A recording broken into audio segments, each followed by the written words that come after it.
The first thing I'd like to talk about is we're going to smoke some salmon. And there are actually three types of smokers that you could use. There's the smoke house, which you'd build in your backyard. Most of you probably aren't going to go quite that far. There's also a kettle or a drum smoker that is made by Weber. And that is a much larger piece of equipment. You probably have it right next to your gas grill. And what that includes is it's a drum-like contraption with the top and the bottom. The chips go in the bottom of it, and then a drum-like lid goes on the top. That's for industrial smoking, if you're going to be doing half a cow, the entire pig, or something like that. The one that we're going to be using today is a stovetop smoker, which I prefer. This one is made by Cameron. It's available here at Sur La Table, and it consists of the pan, the drip pan, which I have lined with foil because that way I don't have to wash it, and also a non-stick grate. And this is where the food is going to go. Now this will hold up to 3 turkey breast halves. It will hold numerous chicken breast halves. We're going to be smoking about 2 pounds of salmon today. And what we're going to do is, now that I put this all back together, I'm going to take it apart again. We're going to use apple smoking chips.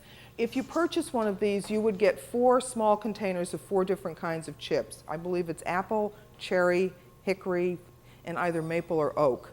When you're smoking, bear in mind, when you're smoking food, put about 2 teaspoons to a tablespoon.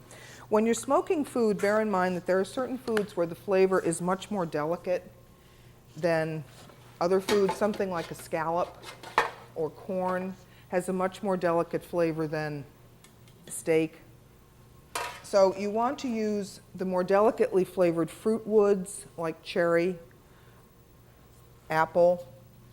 Maple is also a delicate flavor. You would tie those woods to the more delicately flavored food, and then for foods that are more intensely flavored, you'd go with the stronger flavors like oak, mesquite, and hickory. So we have a whole side of salmon. What I'd like to do when we smoke it is I'd like to take off the tail.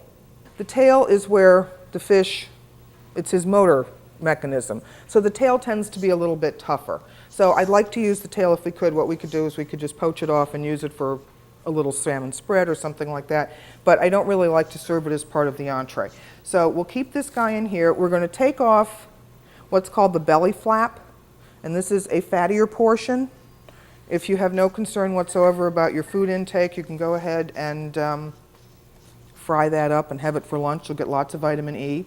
And then what we'll do is we'll just put the fish on the rack and we'll smoke it probably, we'll check it after 20, 25 minutes, but it will probably take about 30 to 35 minutes. It's difficult to tell for a lot of people without cutting into the actual food how to tell when the protein is firm.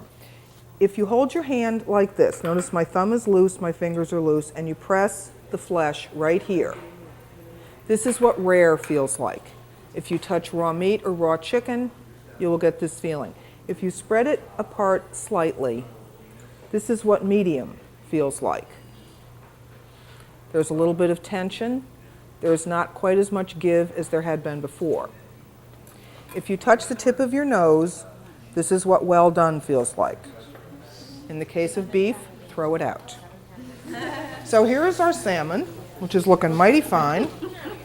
Now, don't garnish it to the point where people can't get to it. You know, you put so much stuff on it that people are afraid to eat it. But you also want it to look pretty. If you can find some edible flowers, you could certainly put that on there. Don't put anything that's really going to interfere with the flavor of the fish. There you have it.